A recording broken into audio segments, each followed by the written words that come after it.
আসসালামু আলাইকুম প্রিয় দর্শক শ্রোতা, সকলে কেমন আছেন? আশা করি মহান আল্লাহর অশেষ রহমতে সকলে অনেক বেশি ভালো আছেন। সকলকে স্বাগতম জানিয়ে শুরু করতে যাচ্ছি আজকের ভূত আড্ডার এপিসোড। আশা করি সকলে ভূত আড্ডাকে অনেক বেশি এনজয় করছেন লিসেনার্স। আর তাই আজ আপনাদের জন্য আমাদের সবচেয়ে পপুলার এবং হিট স্টোরি টেলার সজীব হোসেন ভাই তার একটি অসাধারণ ঘটনা নিয়ে হাজির হয়েছেন। আশা করি এত সময় আজ করে ফেলেছেন আর বুঝেই গিয়েছেন কার ঘটনা আপনাদের সামনে আজ নিয়ে হাজির হয়েছি। আজকের ঘটনাটি কিন্তু রহমত হুজুরের ঘটনা। বিশ্বাস করুন, এই ঘটনাটি এতটাই অসাধারণ এবং ডার্ক একটি ঘটনা যা আপনাদের বলে বোঝানোর কোনো উপায় নেই। তো দর্শক শ্রোতা, বেশি কথা আর বলবো না, চলে যাব ঘটনার মাঝে। তার আগে ছোট্ট করে একটি কথা বলে নিই। ঘটনা শোনার আগে অবশ্যই কানে ইয়ারফোন লাগিয়ে নিন, যাতে ভয়ের জগতে দ্রুতই প্রবেশ করতে পারেন সহজেই। চলে যাচ্ছি সজীব ভাইয়ের ঘটনায়। যেভাবে লেখা আছে আমি ঠিক সেইভাবেই পড়ার চেষ্টা করছি। আসসালামু আলাইকুম প্রিয় আরিফ ভাই ও ভূত আড্ডার সকল শ্রোতা বন্ধুরা, কেমন আছেন সবাই? আশা করি আল্লাহর অশেষ রহমতে সবাই ভালো আছেন। আলহামদুলিল্লাহ, আমিও ভালো আছি। আমি মোহাম্মদ সজীব হোসাইন, ভূত আড্ডার একজন অ্যাডমিন ও স্টোরি টেলার, সেই সাথে আপনাদের সবার পছন্দের আব্বাস হুজুরের ঘটনার লেখক। ভূত আড্ডার শ্রোতা বন্ধুরা আমাদের অনেক ভালোবাসা আর সাপোর্ট দিয়েছেন। সবার ভালোবাসায় ভূত আড্ডা এগিয়ে যাচ্ছে। ভূত আড্ডার সকল শ্রোতা বন্ধুদের আন্তরিকভাবে ধন্যবাদ জানাই। সেই সাথে ধন্যবাদ জানাই আমাদের সবার প্রিয় ইমরান ভাইকে। ইমরান ভাই আমাদের এই ঘটনাগুলোকে আমাদের পড়ে শোনান। প্রিয় দর্শক শ্রোতা, এর মাঝে একটি কথা বলে নিই। ইমরান ভাই একটু ব্যস্ততার জন্য আমি এখন আপনাদের মাঝে ঘটনা নিয়ে হাজির হচ্ছি। তো এখন থেকে ইমরান ভাই এবং আমার কণ্ঠে আপনারা ভূত আড্ডাকে শুনতে পারবেন। তো আশা করি আপনাদের আর কোনো দ্বিধাদ্বন্দ্ব থাকবে না। চলে যাচ্ছি আবার সজীব ভাইয়ের ঘটনায়। ভূত আড্ডার টিমের সবার জন্য রইল দোয়া ও ভালোবাসা। আমার গত সপ্তাহে পাঠানো আব্বাস হুজুরের ঘটনাটা অনেকজন কমেন্ট করেছেন। তার মধ্যে আমি কয়েকজনের নাম উল্লেখ করছি। যারা কমেন্ট করেছেন তারা হলো ফুলবাবু খান, শাহাদাত তানিয়া, এমডি সাব্বির হোসেন খান, নাইলা নাইম, রবিউল ইসলাম। এছাড়া আরও অনেকে কমেন্ট করেছেন। সবার কমেন্ট পড়ে শোনানো সম্ভব না, কিন্তু আমরা সবার কমেন্টগুলো পড়ে থাকি। তাই আপনারা বেশি বেশি কমেন্ট করবেন। আপনাদের কমেন্ট আমাদের নতুন ঘটনা লিখতে উৎসাহিত করে। আরিফ ভাই, আজকে আমি রহমত হুজুরের ভয়ঙ্কর একটা ঘটনা নিয়ে হাজির হলাম। 136তম এপিসোডে রহমত হুজুরের প্রথম ঘটনাটা শেয়ার করেছিলাম। ঘটনাটা সবার কাছে অনেক ভালো লেগেছে, তাই আজ আবারও রহমত হুজুরের ভয়ঙ্কর একটা ঘটনা নিয়ে হাজির হলাম। আমার বিশ্বাস রহমত হুজুরের এই ঘটনাটা আপনাদেরকে ভয়ের রাজ্যে নিয়ে যাবে। আর আজকের ঘটনাটা কতটা ভয়ঙ্কর সেটা পুরো ঘটনা শুনলেই বুঝতে পারবেন। তাহলে চলুন আর দেরি না করে ঘটনায় চলে যাই। আসরের নামাজ আদায় করে রহমত হুজুর হাঁটতে বের হয়। সময় তখন শীতকাল। রহমত হুজুরের বাড়ি থেকে কিছুটা দূরে একটা ছোট নদী বয়ে গেছে। শীতের সময় সেই নদীতে বেশি পানি থাকে না। রহমত হুজুর সেই নদীর পাড়ে গিয়ে বসে। পরন্ত বিকেলে প্রকৃতিটা অনেক সুন্দর লাগছিল। নদীতে জেলেরা মাছ ধরছিল আর কিছু বাচ্চারা খেলা করছিল। রহমত হুজুর সেই বাচ্চাদের দিকে তাকিয়ে থাকে। প্রকৃতি তার নিজের নিয়মে চলে যায়। নদীর পাড়ে বসে রহমত হুজুর তার অতীতের কথা ভাবতে থাকে। অতীতের কথা ভাবতেই রহমত হুজুরের চোখটা ছলছল করে ওঠে। রহমত হুজুর পরিবার পরিজন ছাড়া একা নিঃসঙ্গ জীবন পার করছে। শুধুমাত্র আল্লাহর উপর ভরসা রেখেই রহমত হুজুর বেঁচে আছে। রহমত হুজুরের পরিবার, স্ত্রী, সন্তান সবই ছিল, কিন্তু কোনো এক কারণে রহমত হুজুর তার পরিবার, স্ত্রী, সন্তানদেরকে হারিয়ে ফেলেন। তারা না ফেরার দেশে চলে যায়। সেটা অনেক বড় একটা কাহিনী। সেই কাহিনী অন্য একদিন শোনা যাবে। রহমত হুজুরের চোখটা ভিজে ওঠে। এদিকে সন্ধ্যা নামতে শুরু করেছে। বাচ্চাগুলো সেখান থেকে চলে যায়। নদীতে থাকা জেলেদের নৌকাগুলোও অন্যদিকে মাছ ধরতে চলে যায়। রহমত হুজুরের মনের মধ্যে একটা চাপা কষ্ট উকি দেয়। রহমত হুজুর একটা দীর্ঘশ্বাস ছেড়েন।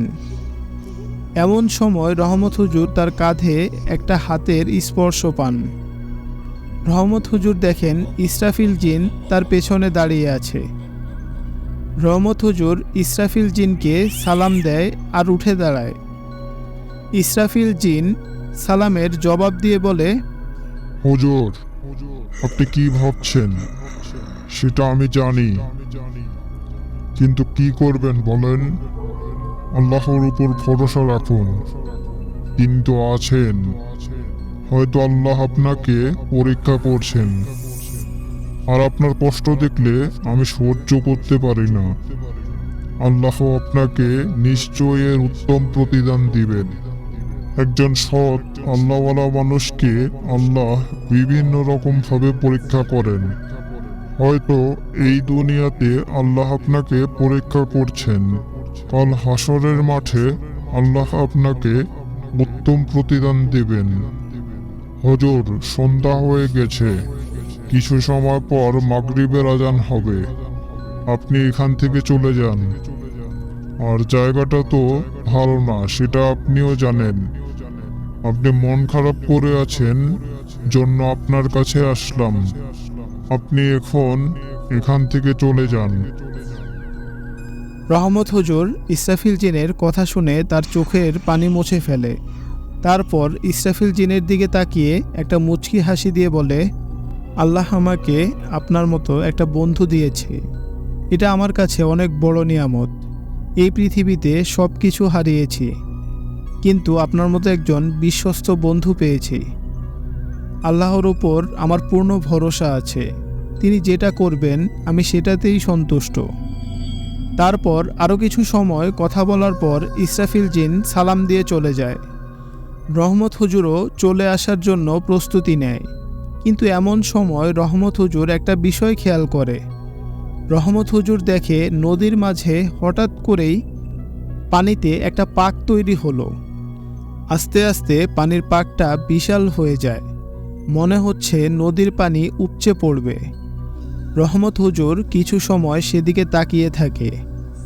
রহমত হুজুর বুঝতে পারে না হঠাৎ করে পাক সৃষ্টি হলো কেন। তবে রহমত হুজুর বুঝতে পারে সেই পাকটা সাধারণ কিছু না। রহমত হুজুর কিছু সময় সেখানে দাঁড়িয়ে থাকে। রহমত হুজুর হঠাৎ করে দেখে সেই পানির মধ্যে একটা মানুষের মাথার মতো কিছু ভেসে উঠেছে। তখন পুরোপুরি সন্ধ্যা হয়নি। রহমত হুজুর দূর থেকে ভালো করেই বুঝতে পারছে সেটা একটা মানুষের মাথা। রহমত হুজুরের কৌতূহল বেড়ে যায়। রহমত হুজুর আস্তে আস্তে নদীর দিকে এগিয়ে যায়। এমন সময় দেখে পানির মধ্যে থেকে দুইটা কালো অবয়ব উঠে আসছে, আর সেই দুইটা কালো অবয়ব একটা মানুষকে ধরে আছে। রহমত হুজুর এবার স্পষ্টভাবে দেখতে পায় সেটা একটা মেয়ে মানুষ। রহমত হুজুরের কাছে বিষয়টা অস্বাভাবিক লাগে। এদিকে মাগরিবের নামাজের সময় হয়ে যায়। সেই কালো অবয়ব দুইটা মেয়েটাকে শূন্যে ভাসিয়ে নিয়ে যেতে থাকে। এর মাঝে নদীর পাক বন্ধ হয়ে যায়। খারাপ কিছু হতে যাচ্ছে ভেবে রহমত হুজুর তখন সেই দুইটা কালো অবয়বকে আটকানোর চেষ্টা করে। রহমত হুজুর মনে মনে দোয়া পড়তে শুরু করে। দোয়া পড়া শুরু করতেই কালো অবয়ব দুইটা শূন্যে দাঁড়িয়ে যায়। তারপর আস্তে আস্তে অবয়ব দুইটা রহমত হুজুরের দিকে আসে। অবয়ব দুইটা রহমত হুজুরের খুব কাছে চলে আসে। রহমত হুজুর অবয়ব দুইটাকে দোয়া পড়ে বন্দি করে ফেলে। অবয়ব দুইটা ছুটে পালাতে চায় কিন্তু পারে না। আরিফ ভাই, এবার ঘটনাটা রহমত হুজুরের ভাষায় বলছি। বলছেন রহমত হুজুর, আমি দোয়া পড়ে অবয়ব দুইটাকে বন্দি করে ফেলি। আমি বুঝতে পারছিলাম মেয়েটার সাথে খারাপ কিছু হতে যাচ্ছে। আর এদিকে আজকে পূর্ণিমার রাত। সব মিলিয়ে আমি বুঝতে পারি অবয়ব দুইটা খারাপ কিছু করবে মেয়েটার সাথে। অবয়ব দুইটা আমার সামনে এসে দাঁড়ায়, তারপর মেয়েটাকে ছেড়ে দেয়। মেয়েটা আমার সামনে এসে পড়ে। মেয়েটার বয়স আনুমানিক 15-16 বছর হবে। মেয়েটার শরীরের কাপড়গুলো এলোমেলো হয়ে আছে। আমি তখন আমার মাথার পাগড়ি খুলে মেয়েটার শরীরে জড়িয়ে দেই। মেয়েটা অজ্ঞান হয়েছিল। এদিকে সেই কালো অবয়ব দুইটা হুঙ্কার করছিল। অবয়ব দুইটার মুখ বোঝা যাচ্ছে না। একটা অবয়ব আমাকে রাগী আর ভয়ঙ্কর কণ্ঠে বলে, এই মানুষের বাচ্চা, তুই আমাদের বন্দি করলি কেন? আমাদের ছেড়ে দে, আর তুই এখান থেকে চলে যা। মেয়েটাকে আমাদের কাছে দিয়ে দে, না হলে কিন্তু ভালো হবে না। আমাদেরকে আমাদের কাজ করতে দে। অবয়বটার কথা শুনে আমি তখন বলি, শয়তান, তোরা কেন এই মেয়েটাকে নিয়ে যাবি? এই মেয়েকে দিয়ে তোদের কাজ কি? তোরা এই মেয়েকে দিয়ে তোদের শয়তানি কাজ করবি? আর আমি একজন মানুষ হয়ে আরেকটা মানুষের ক্ষতি হতে দেব না। আমি এই মেয়েকে নিয়ে যাব, আর তোদেরকেও এখানে বন্দি করে রাখব। তোরা কেন এই মেয়েকে নিয়ে যাচ্ছিস সেটা আগে বল। যদি বলিস তাহলে ছেড়ে দেব, আর না বললে এখানেই সারা জীবনের জন্য বন্দি করে রাখব। আমার কথা শুনে অবয়ব দুইটা হাসতে শুরু করে আর বলে, তুই সামান্য একজন মানুষের বাচ্চা হয়ে আমাদের বন্দি করে রাখবি? আমাদেরকে বন্দি করে রাখার মতো মানুষ এখনো পৃথিবীতে সৃষ্টি হয়নি। তুই আমাদের শক্তি সম্পর্কে কিছুই জানিস না। ভালোই ভালোই বলছি, মেয়েটাকে দিয়ে তুই এখান থেকে চলে যা, না হলে কিন্তু তোকে এখানেই শেষ করে দেব। কথাগুলো শুনে আমার অনেক রাগ হয়। আমি তখন দোয়া পড়তে থাকি। তখন অবয়ব দুইটা চিৎকার করে ওঠে। আমি কিছু না ভেবেই অবয়ব দুইটাকে সেখানে বন্দি করে রাখি। তারা সেখানে বন্দি হয়ে থাকবে, কিন্তু মানুষের কোনো ক্ষতি করতে পারবে না। আমি তাদের দুজনকে বন্দি করে মেয়েটাকে কোলে তুলে নেই। তারপরে মেয়েটাকে নিয়ে আমার বাড়ি যাই। ততক্ষণে মাগরিবের আজান হয়ে গেছে। আমি মেয়েটাকে বাড়িতে রেখে মসজিদে যাই নামাজ আদায় করতে। নামাজ আদায় করে আমি মসজিদের মুয়াজ্জিন সাহেবকে ডাকি। তারপর মুয়াজ্জিন সাহেবকে মেয়েটার কথা বলি। মুয়াজ্জিন সাহেব আমার সাথে আমার বাড়িতে আসে। মেয়েটা তখন অজ্ঞান হয়েছিল। মেয়েটাকে আমি আর মুয়াজ্জিন চিনতে পারি না। আমি মুয়াজ্জিন সাহেবকে বলি, দেখুন, মেয়েটাকে তো চিনি না, তার ঠিকানাও জানা নেই। আপনি যদি মেয়েটাকে আপনার বাড়িতে নিয়ে রাখেন তাহলে অনেক ভালো হয়। মেয়েটার জ্ঞান ফিরলে তখন তার কাছ থেকে ঠিকানা জানা যাবে। মুয়াজ্জিন সাহেব আমার কথায় রাজি হয়। আমি আর মুয়াজ্জিন সাহেব মেয়েটাকে ধরে মুয়াজ্জিন সাহেবের বাড়িতে নিয়ে যাই। মুয়াজ্জিন সাহেবের বাড়িতে তার স্ত্রী আর 2 মেয়ে থাকে। তার 2 মেয়ের বয়সও 15-16 বছর হবে। আমি মুয়াজ্জিন সাহেবের স্ত্রীকে সব কিছু খুলে বলি। মুয়াজ্জিন সাহেবের স্ত্রী আমাকে চিন্তা করতে নিষেধ করে। সে মেয়েটার দেখাশোনা করবে। আমি দোয়া পড়ে মেয়েটার শরীরে ফু দেই। মেয়েটার জ্ঞান ফেরানোর অনেক চেষ্টা করি, কিন্তু পারি না। মেয়েটাকে দেখে আমার অনেক মায়া হয়। মেয়েটার বাবা মায়ের কথা মনে করে আমার খুবই খারাপ লাগে। না জানি মেয়েটার বাবা মায়ের কি অবস্থা এখন। আমি মেয়েটার বিষয়ে কাউকে বলতে নিষেধ করি। আমি গোপনে মেয়েটার খোঁজ খবর নিতে চেষ্টা করি। সেদিন এশার নামাজ আদায় করে আমি মুয়াজ্জিন সাহেবের বাড়িতে যাই মেয়েটাকে দেখতে। তখনও মেয়েটা অজ্ঞান হয়েছিল। আমি আর মুয়াজ্জিন সাহেব অনেক চেষ্টা করি, কিন্তু মেয়েটার জ্ঞান ফেরাতে পারি না। আমি দোয়া পড়ে মেয়েটার শরীরে ফু দেই আর পানি পড়া ছিটিয়ে দেই। মুয়াজ্জিন সাহেব আর তার স্ত্রীকে বলে আসি মেয়েটার খেয়াল রাখতে। তারপর আমি চলে আসি। শীতের রাত হয়, চারপাশে কুয়াশায় অন্ধকার হয়ে আছে। গ্রামের রাস্তা, তাই মানুষজন নেই। আমি মেয়েটার কথা ভাবছিলাম আর হাঁটছিলাম। আমার বাড়িতে আসতে রাস্তায় ফাঁকা জায়গা পড়ে।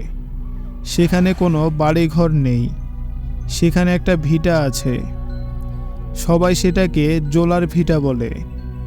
এই জোলার ভিটায় গ্রামের অনেক মানুষ অনেকভাবে ভয়ঙ্কর কিছু দেখেছে। মানুষ রাতের বেলা এই রাস্তায় আসতে ভয় পায়, কিন্তু রাস্তার পাশে সেই ভিটা হওয়ায় মানুষকে আসা যাওয়া করতেই হয়। বেশি রাত হয়ে গেলে কেউ একা একা এই রাস্তা দিয়ে যাওয়া আসা করে না। আমি সেই জোলার ভিটার কাছে চলে আসি। এমন সময় আমার মনে হলো আমার পেছনে কেউ হেঁটে আসছে। আমি একবার পেছনে তাকাই, কিন্তু কাউকেই দেখতে পেলাম না। কুয়াশার কারণে ঠিকমতো কিছু দেখাও যাচ্ছে না। আমি আবার হাঁটতে থাকি। কিছু দূর যাওয়ার পর আবার মনে হলো কেউ পেছনে পেছনে আসছে। আমি পেছনে না তাকিয়ে আমার মতো হাঁটতে থাকি। এবার আমার মনে হলো অনেকজন আমার পাশাপাশি হাঁটছে। আমি বিষয়টি বুঝতে পেরে আমার শরীর বন্ধ করে ফেলি। তারপর আমি আবারও পিছনে ফিরে তাকাই, আর পিছনে ফিরে তাকিয়ে আমি একটা ভয়ঙ্কর দৃশ্য দেখি। কুয়াশার কারণে অন্ধকার থাকলেও আমি স্পষ্ট দেখতে পাই দুইটা লাল আলো। কুয়াশার কারণে অন্ধকার থাকলেও আমি স্পষ্ট দেখতে পাই দুইটা লাল আলো। লাল আলো দুইটা আগুনের মতো জ্বলছে। সেই আলো দুইটা আমার দিকেই আসছে। আমি কিছুটা ভয় পেলেও সাহস ধরে রাখি। আমি দেখি কুয়াশা ভেদ করে একটা বিশাল বড় দানব আমার দিকে আসছে, আর লাল আলো দুইটা তার চোখ। হাঁটার সাথে মাটি কেঁপে কেঁপে উঠছে। সেই দানবটা আমার থেকে 2 হাত দূরে এসে থেমে যায়। সেই দানবীয় শরীরের কাছে আমি ছিলাম একটা বাচ্চা শিশুর মতো। সেই দানবটা ভয়ঙ্কর কণ্ঠে আমাকে বলে, এই হুজুরের বাচ্চা, তোর সাহস তো কম নয়। তুই জানিস তুই কার কাজে বাধা দিয়েছিস? তুই ওই মেয়েটাকে আমাদের কাছে দিয়ে দে। আর যদি ওই মেয়েটাকে আমার কাছে না দিস, তাহলে কিন্তু তোর ভালো হবে না। তোকে শেষবারের মতো বলছি, মেয়েটাকে এখনই ওই নদীর পাড়ে রেখে আসবি। আর যদি আমার কথা না শুনিস, তাহলে তোকে সহ ওই মুয়াজ্জিনের পুরো পরিবারকে শেষ করে দিব। আমি তখনই বলি, শয়তান, তুই আমাকে হুমকি দিচ্ছিস? শুনে রাখ, আমি আল্লাহ ছাড়া কাউকে ভয় পাই না। আর ওই নিষ্পাপ মেয়েটাকে আমি কিছুতেই তোদের কাছে দেব না। আমি মেয়েটাকে তার পরিবারের কাছে দিয়ে দেব। তোরা যতই চেষ্টা করিস কিছুই করতে পারবি না। আমার কথা শুনে দানবটা হেসে ওঠে আর বলে, তুই ওই মেয়েটাকে তার পরিবারের কাছে পাঠাবি? পাঠাতে পারবি না, কারণ তুই ওই মেয়ের পরিবারকে কখনো খুঁজে পাবি না। আমি তখন বুঝতে পারি সোজা কথায় কাজ হবে না। তাই আমি তাকে বন্দী করার সিদ্ধান্ত নেই। আমি দোয়া পড়তে শুরু করি। দোয়া পড়ার এক পর্যায়ে দানবটা চিৎকার করে ওঠে। দানবটা আমাকে বলে, হুজুর, তুই কিন্তু অনেক বড় ভুল করছিস। তুই আমাকে বন্দি করলে বাঁচতে পারবি না। তুই জানিস না আমি কে, আমার পরিচয় কি। আমাকে বন্দি করার ফল কিন্তু ভালো হবে না। আমি তার কথা না শুনে দোয়া পড়তেই থাকি। এক সময় সেই দানবটা একটা কুকুরের বাচ্চার রূপ ধারণ করে। আমি তখন তাকে আমার পেছনে পেছনে আসতে বাধ্য করি। আমি আমার বাড়ির কাছে চলে আসি। আমি সেই কুকুরের বাচ্চারূপী জিনটাকে আমার বাড়ির পিছনে একটা গাছে বন্দি করে রাখি। তারপরে আমি ঘরে যাই। ঘরে গিয়ে কিছু সময় বিশ্রাম নেই। তারপর নফল নামাজ আদায় করি। নামাজ শেষ করে আমি ঘুমাতে যাই। শেষ রাতে উঠে তাহাজ্জুদ নামাজ আদায় করব। আমি কত সময় ঘুমিয়েছিলাম জানি না। আমার ঘুম ভেঙে যায় একটা বিকট চিৎকারে। আমি ঘুম থেকে উঠে পড়ি। চিৎকারটা আসছিল বাড়ির পিছন থেকে। আমি ঘর থেকে বের হয়ে বাড়ির পিছনে যাই। সেখানে গিয়েই আমি একটা ভয়ানক দৃশ্য দেখি। আমি দেখি সেখানে অনেকগুলো বড় বড় কুকুর দাঁড়িয়ে আছে। কুকুরগুলো দেখতে কুচকুচে কালো ছিল, আর কুকুরগুলোর চোখ ছিল নীল রঙের। সেই কুকুরগুলা আমার দিকে তাকিয়ে আমাকে ভয়ঙ্কর আওয়াজ করে। কুকুরগুলা আমার দিকে এগিয়ে আসে। আমি তখন একটু নড়াচড়া করতে পারছিলাম না। কুকুরগুলা আমাকে চারপাশ থেকে ঘিরে ধরে। তখন একটা কুকুর ভয়ঙ্কর কণ্ঠে আমাকে বলে, তুই সাধারণ একটা হুজুর হয়ে আমাদের সাথে লড়াই করবি? তুই জানিস আমরা কে? তুই নদীতে দুইজনকে বন্ধ করেছিস, আবার রাতের বেলা একজনকে বন্ধ করেছিস। আমাদের কাছে তোর মৃত্যুর পরোয়ানা জারি হয়ে গিয়েছে। তোকে এখন মরতে হবে। তোকে তো মারবই, সেই সাথে ওই মেয়েটাকেও নিয়ে যাব। আমাদের কাজে বাধা দেওয়ার শাস্তি একটাই, আর সেটা হলো মৃত্যু। আমি তখন কি করব বুঝতে পারছিলাম না। আমি তখন মনে মনে দোয়া পড়তে থাকি। দোয়া পড়ার কিছু সময় পর আমি নড়াচড়া করতে পারি। আমি তখন আমার চারপাশে একটা বৃত্ত এঁকে দেই। তারপরে আমি আমার শরীর বন্ধ করে দেই। আমি তখন বৃত্তের ভেতরে থেকে জোরে জোরে দোয়া পড়তে থাকি। আমি যখন দোয়া পড়ছিলাম তখন সেই কুকুরগুলা রাগে গোঙাতে থাকে। কুকুরগুলো তখন পিছিয়ে যায়। সেই কুকুরগুলা আমার চোখের সামনে বিশাল বড় প্রাণীর রূপ ধারণ করে, যাদের মাথায় একটা শিং আর পুরো শরীর লোমে ভরা। ভয়ঙ্করভাবে তারা চিৎকার করতে থাকে। আমি দোয়া পড়া বন্ধ করি না। আমি দোয়া পড়তেই থাকি। এক সময় একজন বলে ওঠে, আজকের মতো তুই বেঁচে গেলি, কিন্তু তোকে আমরা ছাড়বো না। তোকে আমাদের হাতেই মরতে হবে। আমরা সব সময় তোর আশেপাশেই থাকবো। সুযোগ পেলেই তোকে শেষ করে দেব। কথাগুলো বলেই সবাই অদৃশ্য হয়ে যায়। আমি তখন দৌড়ে ঘরে চলে আসি। শীতের রাতেও আমি ঘামছিলাম। আমি ঘরে এসে পানি খাই। আমি বুঝতে পারছিলাম শয়তানগুলো সহজেই পিছু ছাড়বে না, আর মেয়েটাকে নিয়ে তারা কি করবে সেটা জানি না। আগে মেয়েটার সম্পর্কে খোঁজ নিতে হবে। আমি অজু করে 2 রাকাত নফল নামাজ আদায় করি। তারপর আমি ইসরাফিল জিনকে ডাকি। ডাকার কিছু সময় পরই ইসরাফিল জিন চলে আসে। এসেই আমাকে সালাম দেয়। ইসরাফিল জিন আমাকে বলে, হুজুর, আপনাকে এমন দেখাচ্ছি কেন? আর এত রাতে আমাকে ডাকলেন, কিছু হয়েছে নাকি? আমি তখন ইসরাফিল জিনকে সব কিছু খুলে বলি। আমার কথা শুনে ইসরাফিল জিন ভীষণ রেগে যায় আর বলে, হুজুর, আপনি আমাকে তখন ডাকলেন না কেন? আপনাকে হুমকি দেয়? ওদের সাহস কত বড়! ওদের কাউকেই আমি ছাড়বো না। ওরা অনেক বড় ভুল করে ফেলেছে। হুজুর, আপনি চিন্তা করবেন না।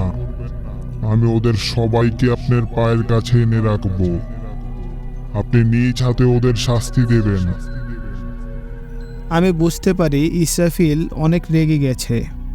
আমি তখন ইসরাফিলকে শান্ত করি আর বলি, আপনি শান্ত হন, ওদের শাস্তি পরে দেয়া যাবে। কিন্তু তার আগে ওই মেয়েটার সম্পর্কে খোঁজ নিতে হবে। মেয়েটার বাড়ি কোথায়? আপনি মেয়েটার সম্পর্কে খোঁজ খবর নেন, আর ওই শয়তানগুলার বিষয়েও খোঁজ নেন। ইসরাফিল আমাকে বলে, হুজুর, চিন্তা করবেন না, আমি কালকেই আপনাকে সব খবর এনে দেব। আপনার সুরক্ষার জন্য আমি একটা জিনকে সব সময় রেখে দিচ্ছি। সে অদৃশ্য থেকে আপনার সাথে থাকবে। তার উপস্থিতি বুঝতে পারবেন। আপনি চাইলে তার সাথে কথা বলতে পারবেন। তখন কোনো সমস্যা হলে তাকে বলবেন। তার নাম হলো আদিল। ইসরাফিল চলে যাওয়ার পর আমি মেয়েটার বিষয়ে ভাবতে থাকি। আমি বুঝতে পারছিলাম না আমার কি করা উচিত। আমি তাহাজ্জুদ নামাজে দাঁড়িয়ে যাই। নামাজ আদায় করে আমি আল্লাহর কাছে সাহায্য চাই। নামাজ শেষ করে আমি কোরআন তেলাওয়াত শুরু করি। এমন সময় বাইরে থেকে মুয়াজ্জিন সাহেবের ডাক শুনতে পাই। মুয়াজ্জিন সাহেবের ডাক শুনেই আমার ভিতরটা কেঁপে ওঠে।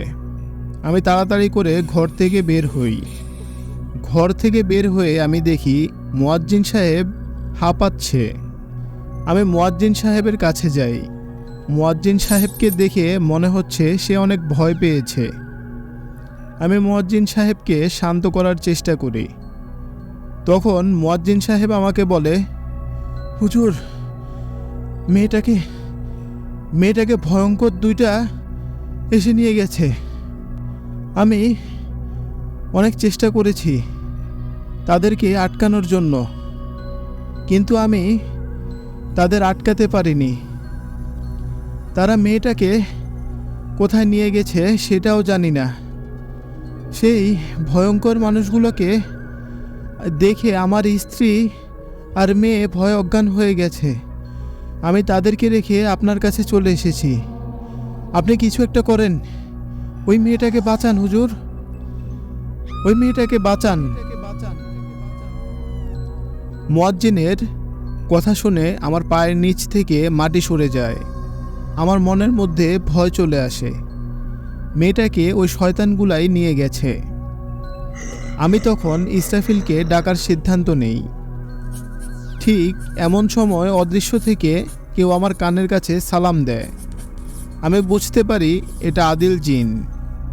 আদিল জিন আমাকে বলে, হুজুর, মেয়েটাকে ওই শয়তানগুলাই নিয়ে গেছে, আর শয়তানগুলা মেয়েটাকে ওই নদীর দিকে নিয়ে যাচ্ছে।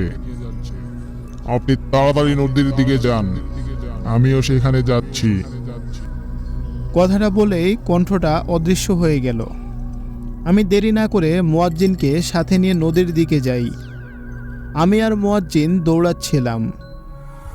আমরা দুজন নদীর কাছে যেতেই দূর থেকে দেখতে পারি দুইটা বিশাল বড় ভয়ঙ্কর প্রাণী হেঁটে হেঁটে নদীর দিকে যাচ্ছে। কুয়াশা থাকলেও সেই প্রাণী দুইটাকে স্পষ্ট দেখা যাচ্ছে। আমি আরও দেখি সে দুইটা প্রাণীর সামনে হঠাৎ করে একটা আগুনের গোলা এসে পড়ল। আগুনের গোলাটা পড়তেই সেই ভয়ঙ্কর প্রাণী দুইটা থেমে যায়। আমি আর মুয়াজ্জিন দৌড়ে সেখানে যাই। মুয়াজ্জিন অনেক ভয় পাচ্ছিল। আমি মুয়াজ্জিনকে সাহস দেই। আমি আর মুয়াজ্জিন সেখানে পৌঁছে যাই। সেখানে গিয়েই দেখি সেই ভয়ঙ্কর প্রাণী দুইটার সামনে একটা বিশাল বড় সাপ দাঁড়িয়ে আছে। সাপটার শরীরের রং সাদা ছিল, আর সাপটার চোখ দিয়ে সাদা আলো বের হচ্ছিল। সেই সাপটা মানুষের কণ্ঠে বলে ওঠে, শয়তান, এই মেয়েটাকে ছেড়ে দে। যদি বাঁচতে চাস তাহলে মেয়েটাকে রেখে চলে যাস। আমার জীবন থাকতে এই মেয়েটাকে তোরা নিয়ে যেতে পারবি না। আমি যদি মারাও যাই তবুও এই মেয়েকে নিয়ে যেতে দেব না। তাই বলছি, মেয়েটাকে রেখে চলে যা। আমি বুঝতে পারি সেই সাপটা হলো আদিল জিন। আদিল জিনের কথা শুনে সেই ভয়ঙ্কর প্রাণী দুইটা হেসে ওঠে আর বলে, তুই সামান্য একটা সাধারণ জিন হয়ে আমাদের সাথে লড়াই করবি? এই মেয়েটাকে তুই বাঁচাতে পারবি না। তুই যদি বাঁচতে চাস তাহলে আমাদের সামনে থেকে চলে যা, না হলে এখানেই তোকে শেষ করে ফেলবো। কথাগুলো বলেই একটা শয়তান আদিল জিনের উপর আক্রমণ করে। আদিল জিন তখন সেই শয়তানটাকে পেঁচিয়ে ধরে, তারপর তার মাথা কামড় দিয়ে ধরে। শয়তানটা চিৎকার করতে থাকে। আদিল জিন শয়তানটার মাথা কামড় দিয়ে ছেড়ে ফেলে, তারপর শয়তানটাকে নদীতে ছুঁড়ে মারে। এই দৃশ্য দেখে মুয়াজ্জিন সাহেব অজ্ঞান হয়ে যায়। এদিকে একটা শয়তান মারা যাওয়ায় বাকি শয়তানটা ভয়ঙ্কর একটা চিৎকার করে, তারপর আদিল জিনের উপর আক্রমণ করে। শয়তানটা আদিল জিনকে ধরে মাটিতে আছাড় মারে। আদিল জিন ব্যথায় চিৎকার করে ওঠে, তবুও আদিল জিন শয়তানটার সাথে লড়াই করে। শয়তানটা আদিল জিনকে অনেক আঘাত করে। এক সময় আদিল জিন মাটিতে লুটিয়ে পড়ে। তখন শয়তানটা ভয়ঙ্করভাবে চিৎকার করে। শয়তানটা তখন আমার দিকে তাকায়। আমার দিকে তাকিয়ে একটা ভয়ঙ্কর হাসি দেয়। শয়তানটা আমার দিকে এগিয়ে আসতে শুরু করে। ঠিক এমন সময় আমি দেখি নদীর ভেতর থেকে কয়েকজন সাদা পাঞ্জাবি পরা মানুষ উঠে আসছে। তাদের সবার শরীরে সাদা পাঞ্জাবি আর মাথায় পাগড়ি পরা। চোখের পলকে একজন আমার সামনে চলে আসে। আমি তাকে দেখেই বুঝতে পারি সে একজন জিন। সেই জিনটা আমার সামনে দাঁড়ায় আর আমাকে বলে, হুজুর, আপনি এখান থেকে মেয়েটাকে নিয়ে চলে যান। আমরা এই শয়তানটাকে দেখে নিচ্ছি। এর সাথে আমাদের অনেক হিসাব বাকি আছে। একে এত সহজে শেষ করা যাবে না। আমরা একে আটকাচ্ছি। আপনি এখনই এখান থেকে চলে যান। কথাটা বলেই সেই জিনটা একজনকে ডাক দেয়। সেই জিনটা এসে মেয়েটাকে আর মুয়াজ্জিনকে তার কাঁধে তুলে নেয়। তারপর আমার চোখের সামনে অদৃশ্য হয়ে যায়। আমি তখন ভয় পেয়ে যাই। আমি বুঝতে পারছিলাম না এরা কারা, আর আমি এদের চিনিও না। এর মাঝে সব কয়টা জিন শয়তানটাকে ঘিরে ধরে। তারপর সব জিনগুলা ভয়ানক রূপ ধারণ করে। তারপর সবাই মিলে শয়তানটার উপর আক্রমণ করে। শয়তানটা সবার সাথে পেরে উঠছে না। শয়তানটা বিকটভাবে চিৎকার করতে থাকে। সব জিন মিলে শয়তানটাকে নদীর পানিতে নামিয়ে নিয়ে যায়। তারপর শয়তানটাকে পানির নিচে নিয়ে যায়। সব জিনগুলা শয়তানটাকে নিয়ে পানির নিচে হারিয়ে যায়। আমি তখন দাঁড়িয়ে সব দেখছিলাম। আদিল জিন মাটিতে পড়েছিল। আমি তার কাছে যাই, আদিল জিনকে ধরে দাঁড় করাই। এমন সময় নদীর পানিতে আবারও পাক তৈরি হয়, আর তখন সেই পানির মধ্যে থেকে একজন জিন বের হয়ে আসে। জিনটা পানির উপর দাঁড়িয়েই থাকে। তারপর আমাকে বলে, হুজুর, আপনি আমাদের বাঁচান। আমরা অনেক বড় বিপদে পড়ে আছি। আর ওই মেয়েটাকে শয়তানদের হাতে দেবেন না। যেভাবেই হোক মেয়েটাকে শয়তানগুলোর হাত থেকে বাঁচান। কথাগুলো বলেই সেই জিনটা পানির নিচে চলে যায়। আমি জিনটার কথা শুনে হতভম্ব হয়ে যাই। ওই জিনগুলোকে আমি কিভাবে বাঁচাবো, আর তাদের কি হয়েছে আমি সেসব কিছুই জানি না। আর ওই মেয়েটার সাথে জিনগুলার সম্পর্ক কি, আমি কোনো কিছুই বুঝে উঠতে পারছিলাম না। আমি একটা গোলকধাঁধার মাঝে পড়ে যাই। এদিকে আদিল জিন আহত হয়ে আছে। আদিল জিন আমাকে বলে, হুজুর, আপনি এখান থেকে চলে যান। আমাকে নিয়ে ভাববেন না। আমি ঠিক আছি। তবে সমস্যা কি আর কেন এসব হচ্ছে সেটা আমি জানি না। আমি এখন চলে যাচ্ছি। ভালো থাকবেন হুজুর। আসসালামু আলাইকুম। আদিল জিন সালাম দিয়ে চলে যায়। আমি সেখানে দেরি না করে মুয়াজ্জিনের বাড়িতে আসি। এসেই দেখি মুয়াজ্জিন সাহেব তার মেয়ে আর স্ত্রী ওই মেয়েটার পাশে বসে রয়েছে। আমাকে দেখে মুয়াজ্জিন আমার কাছে আসে। মুয়াজ্জিন সাহেব আমাকে কিছু বলতে চায়, কিন্তু আমি তাকে ইশারায় চুপ করে যেতে বলি। আমি মেয়েটার পাশে বসি। মেয়েটা তখনও অজ্ঞান ছিল। আমি মেয়েটাকে খুব ভালো করে দেখতে থাকি, কিন্তু আমি কিছু বুঝতে পারছিলাম না।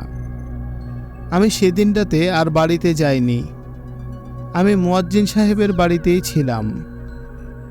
ফজরের আজানের সময় হলে আমি আর মুয়াজ্জিন মসজিদের দিকে যাই।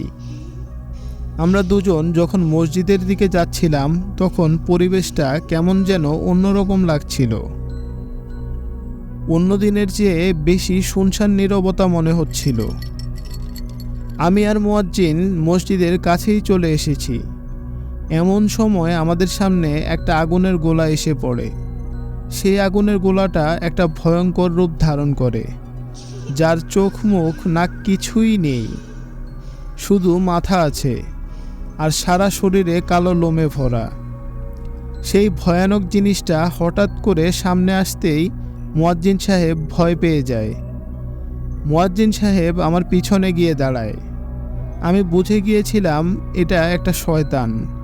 সেই ভয়ানক জিনিসটা একটা হুঙ্কার দেয়, তারপর গম্ভীর কণ্ঠে বলে, এই হুজুরের বাচ্চা, তোকে তো আমি ছাড়বো না। তুই পদে পদে আমাদের কাজে বাধা দিচ্ছিস। জেনে রাখ, তুই একজনকে আটকাবি, আরেকজন আসবে, এমন ভাবে আসতেই থাকবে।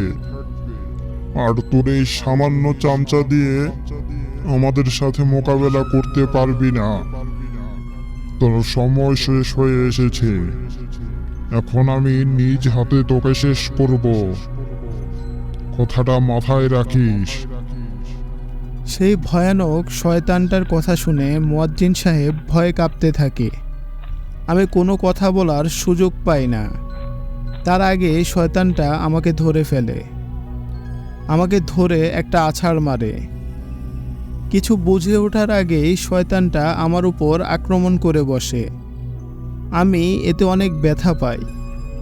মুয়াজ্জিন সাহেব ভয়ে দৌড়ে মসজিদের দিকে চলে যায়। শয়তানটা আবার আমার দিকে এগিয়ে আসে, আর তখনই একটা নীল আলো এসে শয়তানটাকে আঘাত করে। শয়তানটা দূরে সরে যায়। সেই নীল আলো একটা দানবীয় মানুষের রূপ ধারণ করে। আমি বুঝতে পারি এটা ইসরাফিল। ইসরাফিল তখন আকাশের দিকে হাত বাড়ায়। তখন আকাশ থেকে একটা লাল আলো ইসরাফিলের দিকে আসে। ইসরাফিল সেই আলোটা ধরে নেয়। সেই লাল আলো একটা তরবারি হয়ে যায়। ইসরাফিল সেই তরবারিটা নিয়ে শয়তানটার দিকে এগিয়ে যায়। ইসরাফিল ভয়ানক গর্জন করে ওঠে। তারপর শয়তানটাকে বলে, শয়তানের বাচ্চা, তোর এত সাহস! তুই হুজুরকে আঘাত করেছিস। তুই অনেক বড় ভুল করেছিস। আমি জানি তুই হলি শয়তানের পূজারী। তোর শয়তান প্রভুর ক্ষমতা নেই তোকে বাঁচানোর। তোর শয়তান প্রভু সহ তার প্রত্যেকটা গোলামকে ধরে ধরে শেষ করব। কথাটা বলেই ইসরাফিল তরবারি দিয়ে শয়তানটাকে দুই ভাগে ভাগ করে ফেলে। শয়তানটা ভয়ানক আর্তনাদ করে। তারপর ইসরাফিল অনবরত শয়তানটার শরীরে আঘাত করতে থাকে। আমি নিজেই ইসরাফিলের এমন ভয়ঙ্কর রূপ দেখে কিছুটা ভয় পেয়ে যাই। শয়তানটাকে পুরোপুরি শেষ করে ইসরাফিল সাধারণ মানুষের রূপে ফিরে আসে। ইসরাফিল আমাকে বলে, হুজুর, আমি বেঁচে থাকতে কোনো শয়তান আপনাকে আঘাত করবে সেটা আমি মানতে পারবো না। আমি আমার জীবন দিয়ে হলেও আপনাকে বাঁচাবো। আপনাকে আঘাত করা মানে আমাকে আঘাত করা। আমি ইসরাফিলকে শান্ত হতে বলি। তারপর আমি ইসরাফিলকে বলি, ওই মেয়েটার বিষয়ে কি কিছু জানতে পেরেছেন? আর মেয়েটার সাথে এমন হচ্ছে কেন? আমার কথা শুনে ইসরাফিল বলে, হুজুর, মেয়েটার সম্পর্কে কিছু জানতে পারিনি। তবে মেয়েটাকে যারা নিয়ে যেতে চায় তারা সবাই শয়তানের পূজারী, আর তারা ওই মেয়েটাকে শয়তানের নামে বলি দেবে। যারা আপনার সামনে এসেছিল এরা সবাই শয়তানের গোলাম, কিন্তু এদের একজন সর্দার আছে, আর তারা ওই সর্দারের কথা মতো কাজ করে। আমি সেই সর্দারের খোঁজ নিতে গিয়েছিলাম, কিন্তু তেমন কিছু জানতে পারিনি, কারণ সেই শয়তানের বিষয়ে জানতে হলে আমাকে আরো খোঁজ নিতে হবে।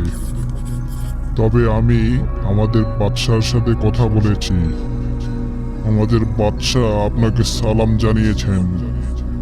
তিনি আমাকে বলেছেন এই কাজ এত সহজ না, কারণ এই কাজ খুব সতর্কতার সঙ্গে করতে হবে, কারণ ওই সর্দারটা অনেক বেশি শক্তিশালী। তার বিরুদ্ধে সরাসরি লড়াই করে তাকে পরাজয় করা সম্ভব না, কারণ সেই শয়তানটা একজন ভয়ঙ্কর কালো জাদুকর। সে মুহূর্তের মধ্যে আমাদেরকে মায়াজালে আটকে ফেলতে পারে। আমাদের বাদশা আজ রাতে আপনার কাছে আসবে। সে নিজেই এই বিষয়ে আপনার সাথে আলোচনা করবে। তবে আমি যতদূর জানি এই কাজ আমি একা করতে পারবো না। আমার একজনের সাহায্য লাগবে। বুঝতে পারছি তাকেই ডাকতে হবে। তার সাহায্য পেলেই শয়তানটাকে শেষ করা সম্ভব, কারণ একমাত্র সেই পারবে ওই কালো জাদুকর শয়তানটাকে শেষ করতে। আমি ইসরাফিলের কথা শুনে তার দিকে তাকিয়ে থাকি। আমি অবাক হই ইসরাফিল যখন বলল তার সাহায্য লাগবে। এই কথা শুনে আমি খুবই অবাক হই। আমি জানি না ইসরাফিল কার কথা বলছে। আমি ইসরাফিলকে জিজ্ঞেস করি সে কার কথা বলছে। ইসরাফিল একটা মুচকি হেসে বলে, হুজুর, আপনি বুঝতে পারছেন না আমি কার কথা বলছি? আপনি তাকে চেনেন, আর তাকে খুব ভালো করেই চেনেন। আপনি মনে করে দেখেন, ঠিক বুঝতে পারবেন আমি কার কথা বলছি। আমি তখন ভাবতে থাকি কে সে, আর ঠিক তখনই আমার মনে পড়ে যায় তার কথা। তার কথা মনে হতেই আমার শরীরে একটা ভয়ের স্রোত বয়ে যায়, কারণ ইসরাফিল যার কথা বলছে সে যদি না থাকতো হয়তো আমিও আজ বেঁচে থাকতাম না। আল্লাহ তার উসিলায় আমাকে বাঁচিয়ে রেখেছে। আমার চোখের সামনে অনেক কিছু ভেসে ওঠে। আমার চোখটা ভিজে যায়। এদিকে ফজরের আজান হয়ে যায়। ইসরাফিল সালাম দিয়ে চলে যায়। আমিও মসজিদে চলে আসি। আমি মসজিদে এসে দেখি মুয়াজ্জিন আজান দিচ্ছে। নামাজ আদায় করে আমি মসজিদে বসে থাকি। আমি তার কথা ভাবতে থাকি। আমি বুঝতে পারি আমি একটা ভয়ঙ্কর শয়তানের মোকাবেলা করতে যাচ্ছি। আমি মনে মনে প্রস্তুতি নিই সেই শয়তানের মোকাবিলা করার জন্য। প্রিয় আরিফ ভাই, আজ এইটুকুই লিখলাম। ইসরাফিল জিন কার কথা বলেছিল আর সে কে, সেটা আগামী পর্বে জানাবো। আশা করি ঘটনাটা সবার কাছে ভালো লাগবে। সবাই ভালো থাকবেন, সুস্থ থাকবেন, আর ভূত আড্ডার সাথে থাকবেন। সবার জন্য দোয়া ও ভালোবাসা রইল। আসসালামু আলাইকুম। আমি মোহাম্মদ সজীব হোসাইন। ওয়ালাইকুম আসসালাম সজীব ভাই। হোয়াট এ স্টোরি ভাই, পুরা মাথা ঘুরে গেছে ভাই। ভাই পরের পার্টটাতে কি হতে চলছে আমার এটা নিয়ে আপনার এখনই কিউরিসিটি বেড়ে গেছে ভাই। ভাই যত দ্রুত সম্ভব এই ঘটনাটার সেকেন্ড পার্ট দ্রুত নিয়ে হাজির হন আপনি। ভাই আপনার ঘটনাটা আর কি বলবো ভাই, এটা নিয়ে বলার মতো কোনো ভাষা নেই ভাই। তো একটা কথাই বলছি যে ঘটনাটা ভাই দ্রুত নিয়ে হাজির হন আপনি। এমন লিজেন্ডারি স্টোরি আমি দর্শকদের আরও পড়ে শোনাতে চাই। আমি আশা করি এই ঘটনাটা শুনলে সব লিসেনাররা পুরা পাগল হয়ে যাবে ভাই। ঠিক আছে, আমি জানি না আমি ঠিকভাবে আপনার এই ঘটনাটা আউটপুট দিতে পারছি কি না, কিন্তু আশাবাদী আপনার এই জায়গার ভিতরে ঘটনাটা এতটাই বেশি সুন্দর হয়েছে যেটা বলে বোঝানোর মতো না। ধন্যবাদ সজীব ভাই আপনাকে আরও একবার এত সুন্দর একটি ঘটনা আমাদের মাঝে নিয়ে আসার জন্য। তো প্রিয় দর্শক শ্রোতা, এই ছিল আজকে সজীব ভাইয়ের একটি অসাধারণ ঘটনা। আশা করি আজকের ঘটনাটি আপনাদের সকলের কাছে বেশ ভালো লেগেছে। ইসরাফিল জিন কার কথা বলেছে বা কে আসতে চলেছে, আপনারা এত সময় এটা নিয়ে অনেক কিউরিসিটি বাড়িয়ে ফেলছেন। তো দর্শক শ্রোতা, এই ঘটনাটির দ্বিতীয় পার্ট আসা পর্যন্ত সকলে অপেক্ষা করেন আর ভূত আড্ডার সাথেই থাকেন। আর সজীব ভাইকে বেশি বেশি করে মেসেজ করে বলবেন যাতে এই ঘটনাটার দ্বিতীয় পার্ট নিয়ে দ্রুত হাজির হয়। তো দর্শক শ্রোতা, সকলের সুস্বাস্থ্য কামনা করে আজকের এপিসোড থেকে বিদায় নিচ্ছি। সকলে ভালো থাকবেন, সুস্থ থাকবেন, নিজের কাছের মানুষদের ভালো রাখার চেষ্টা করবেন। আসসালামু আলাইকুম, আমি আরিফ বলছিলাম।